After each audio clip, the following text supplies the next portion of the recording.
অবশেষে গুঞ্জনই সত্যি হলো। গ্রীষ্মের দলবদলের বাজারে সব জল্পনা কল্পনার অবসান ঘটিয়ে অফিসিয়ালি চেলসিতে যোগ দিলেন আর্জেন্টাইন তরুণ প্রতিভা ভ্যালেন্তিন বার্কো।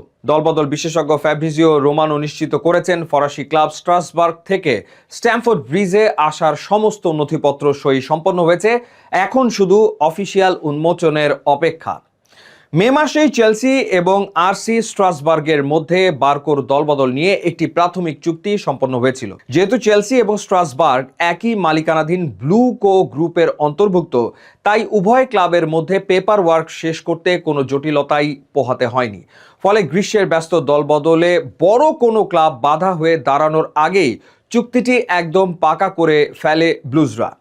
২২ বছর বয়সী এই বহুমুখী আর্জেন্টাইন তারকা গত মৌসুমে ফরাসি লিগ ওয়ানে স্ট্রাসবার্গের হয়ে অবিশ্বাস্য পারফর্ম করেছেন।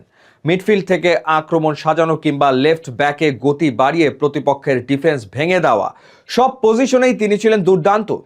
লিগ ওয়ানের সেরা পাসারদের তালিকায় শীর্ষস্থান দখল করা বার্কোকে চেলসি কেন মে মাসেই লক করে রেখেছিল তার প্রমাণ তিনি মাঠেই দিয়েছেন। ২০২৬ বিশ্বকাপ শেষ হতেই নতুন মৌসুমের আগে দল গুছিয়ে নিতে মরিয়া চেলসি। মাস্টারমাইন্ড কোচ শাবি আলোনসো নিজের ট্যাকটিক্যাল সেটআপে বার্কোর মতো তরুণ ও টেকনিক্যালি তুখোড় ফুটবলারকে পেয়ে নিশ্চয়ই স্বস্তির নিঃশ্বাস ফেলবেন। মধ্যমাঠ ও লেফট ফ্ল্যাঙ্ক দুই জায়গাতেই আলোনসোর দল পরিচালনায় দারুণ নমনীয়তা এনে দেবেন এই আর্জেন্টাইন তারকা। বার্কোর এই অফিসিয়াল সাইনিং কিন্তু চেলসির জন্য শুধু একটি সাধারণ ট্রান্সফার নয়, বরং ছিল এক জরুরি প্রয়োজন।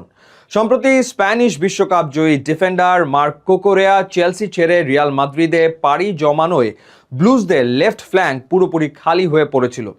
মিডফিল্ডের পাশাপাশি বাম প্রান্ত দিয়ে আক্রমণে ওঠার অসামান্য দক্ষতার কারণে বার্কোকেই কুকুরেয়ার উপযুক্ত ও দীর্ঘমেয়াদী উত্তরসূরি হিসেবে বেছে নিয়েছেন শাবি আলোনসো। মাত্র ২ বছর আগে বোকা জুনিয়র্স থেকে ব্রাইটনে যোগ দিয়ে ইংলিশ ফুটবলে নিজের মানিয়ে নিতে বেশ সংগ্রাম করতে হয়েছিল বার্কোকে।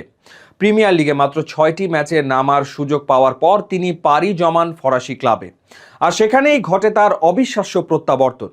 গত মৌসুমে স্ট্রাসবার্গের হয়ে ৪৩ ম্যাচে ৩ গোল এবং ৯টি অ্যাসিস্টের পাশাপাশি পাসিং ও ক্রসিংয়ে ফরাসি লিগের সেরা তারকাদের একজন হিসেবে নিজেকে প্রমাণ করে অবশেষে চেলসির দরজা খুলে ফেললেন তিনি। গত মৌসুমে ইউরোপিয়ান ফুটবলে কোয়ালিফাইং করতে না পারা এবং এনজো মারেস্কা ও লিয়াম রোসেনিয়ারের ঘন ঘন কোচ পরিবর্তনের ধকল সামলে উঠে এখন এক নতুন চেলসি গড়ার মিশনে নেমেছে ব্লু কো গ্রুপ। আর্সেনালকে টেক্কা দিয়ে ১১৭ মিলিয়ন পাউন্ডে মর্গান রজার্সকে সাইন করানোর পাশাপাশি এবার বার্কোকে যুক্ত করে নিজেদের স্কোয়াডকে আরও শক্তিশালী করল ব্লুরা। শাবি আলোনসোর এই রিবিল্ডিং প্রজেক্টে বার্কো কতটা কার্যকর ভূমিকা রাখেন সেটাই এখন দেখার বিষয়।